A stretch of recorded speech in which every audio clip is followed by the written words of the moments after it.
Whoa, it's me again. You know who, and if you don't, well, stay tuned and find out for yourself, or just subscribe blindly. Risk it all.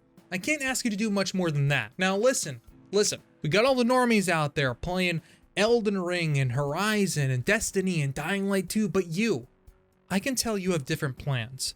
You're sitting there either thinking about getting Elex II or playing it, and you have no idea where to start. Well, let me let you know a little secret. Neither did this guy. I had no idea.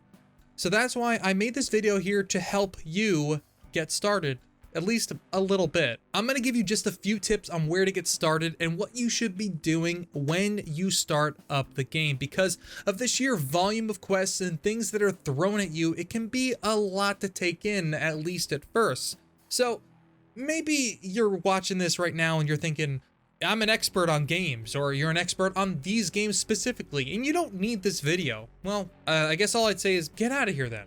Go on. First things first, you're gonna get a jetpack right at the start of the game. And to put it simply, it kind of sucks. At first, at least at first.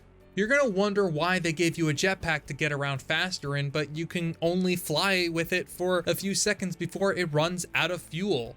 First thing you should focus on in terms of exploration is upgrading that jetpack as quickly as you can. Now, I believe the minimum requirement is at least in terms of attributes, is to upgrade your intelligence to at least level 25, and you can get the majority of the upgrades going. Once you do, you'll need the additional tank attachment and some Elex, which is your currency and what you use to level up and upgrade stuff in the game. Now, the additional tank attachment you should probably find naturally while questing and exploring in the opening moments of the game, because I got it pretty easily. Now, I regret I can't exactly remember where you get it, but you'll find it pretty easily early on. With that, you'll be able to start upgrading it further beyond that. You can add more fuel, sprinting boosters to move faster, an e-brake of sorts if you're coming into a rough landing, or one that gives the ability to maneuver from side to side as well as hover in place while using a weapon. The most important ones are the ones that give you maneuverability, so you'll want to focus on upgrading those as soon as you can. Fuel is the only other thing you'll need in your jetpack to use it for longer periods of time,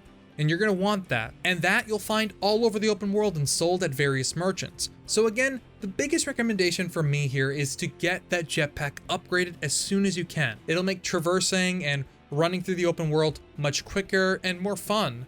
Who doesn't love zipping around on a jetpack? The next tip I have for you is a much simpler exploration-based tip, but it's something you should make sure you're doing as you're traveling around and save yourself some time here when you do this. Going around the open world, you'll see a bunch of these teleporters around, and these are essentially your fast travel points when trying to get around the world. A good habit to get into when traveling is to make sure you don't forget to go and activate those by just walking over them. It'll make getting around much faster in the beginning of the game, and you won't have to worry about doing as much backtracking. I know this from experience because when I was walking around the game world, I forgot to hit a couple of these here and there myself.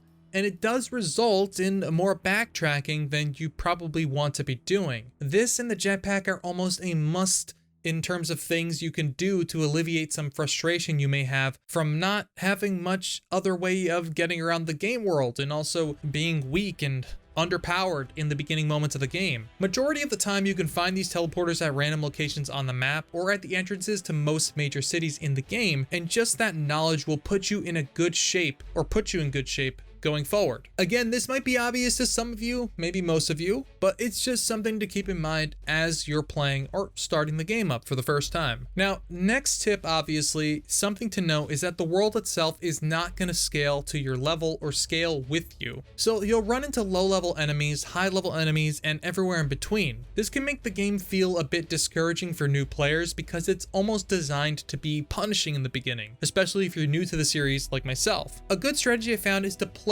until you maybe get a companion while avoiding as many encounters where you have a high level enemy as possible. You can do plenty of quests without getting into direct confrontation or resolving conflict before it even arises. An easy one to get early on, I think, is I suggest going to the town Ateris. I was almost said Eris from Final Fantasy, but Ateris, and meeting the leader of the outlaws, Baxter, which is right here on the map. He'll eventually decide he wants his bodyguard Bully to watch you, so he becomes your companion by proxy. You can send him back to the Bastion if you want him to stop following you, but keep him with you.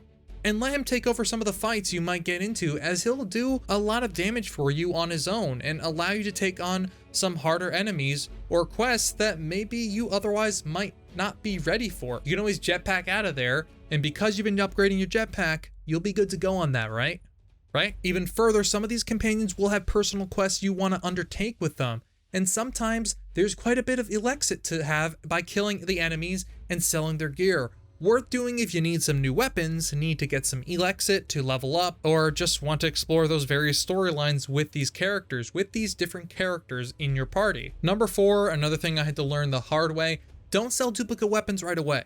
With just 1 point of the crafting skill, you get the ability to craft simple weapons, and you can use that skill to take duplicates of the different weapons to upgrade them, usually from their damage state to their actual state. Those weapons end up being much more powerful, and even if you don't plan on using them, you'll get a mighty big heap of Elexit from those transactions. And that will put you in a good place going forward. You'll of course need more materials to upgrade your weapons beyond that if you so choose, but by keeping some duplicates in your inventory as you do pick up enemy weapons, you can at least get them out of that damaged state by crafting and then sell them yourself for more money or even stuff that you can use. Generally, I found the human enemies to have the most valuable stuff, but even then, you'll get experience from more or less every battle. So you don't have to worry about letting your companions take over and do the heavy lifting for a while if you can't handle those harder fights or those early fights. There's no shame in that. There really isn't. Don't let anyone tell you any different. And once you get better gear, you'll be able to pick up your own slack. And as I am about to get into, some of the factions have skills you could only access if you join them specifically. At least the more advanced skills in the game. So again, you have plenty of opportunities to get more gear and get better gear. So don't sweat it if you don't feel like you're progressing fast enough. I want to leave you with this final tip, mainly because I think it's one of the best tips I can give you if you're just starting the game out, and maybe you're not super familiar with the structure of Elex here, or maybe you don't know which faction to join. Now, there's 5 major factions in Elex II. That's 5. So, what you have is you have the Outlaws, the Berserkers, Clerics, Albs, and the Morcons. Lots of factions, so little time. Seriously, like imagine just being a fan of even a few of the new games coming out this year, and in totality, it's just insane. But I digress. Each of these factions have their own advanced abilities that give you access to upon joining. The Berserkers have traditional magic skills, Albs focus on energy weapons and psi abilities like Chain Lightning. The Morcons are grueling melee fighters and can help you enhance your melee weapons. The Outlaws consume chems to enhance their fighting abilities and skills. The Clerics use a lot of high-tech weapons and war machines that are powered by Elex. A quick note here is that some of these factions can't be even accessed unless you're a member of another faction or have reached level 20. The Outlaws and Clerics, to name them specifically. The point here is that there's no rush to jump into a faction, and even then, make some saves before joining any faction. Try it out, see if it's what you're into, and maybe even go back when you're done with a faction's questline or the game and then try a whole nother way of playing. The last thing you want to do is feel like you have to join one because the game is telling you to. So by all means, play all sides. That's how you stay on top. Play every side until you're ready to decide. Don't decide until you've done some questing. Consider the fact that also that your decision here may have some impact on the story. And do you want to make that commitment yet? Oh, and here is a quick bonus tip, just in case you thought, oh, we're done here. We're not. Don't get rid of any raw meat or poultry you may pick up while questing or fighting enemies. You can cook it, and then it'll help you quite a bit with healing, especially in those moments where you just ran out of health potions because you're a poor boy and you can't afford to buy anymore or you haven't found any more. Also pick up food if you see it lying around the various interiors and areas. Eating food in this game has saved my life more than once, and it does save you money sometimes. Instead of buying a bunch of potions, you can carry some food with you. You don't want to rely on it solely because it doesn't always give you the quickest heal or as much of a heal as a standard potion, but it's worth keeping some on you just in case you run out of potions or ways to heal. Oh, and for the love of God, please, please, please make sure you put some of these items on the quick select menu, or you're gonna get screwed in the middle of combat because the menu does not pause the combat, or at least like if you open up the map or like your attribute screen or skill screen, it doesn't pause combat, and I learned that the hard way. Anyway, I certainly hope you enjoyed this quick little beginner tips video as much as I have enjoyed making it. Obviously, if you're an Elex veteran or RPG veteran, you may not have needed this guide, but for those of you that maybe wanted some quick starter tips or are having a little trouble and wanted to know like what you're doing wrong or how you can get started a little bit better or quicker, this one was for you as much as it was for me as well, since I experienced it firsthand just last week. Now, either way, I don't really have much else to add other than to say subscribe, comment, like, dislike, whatever you want to do, and I'll talk to you all soon. Thanks for watching.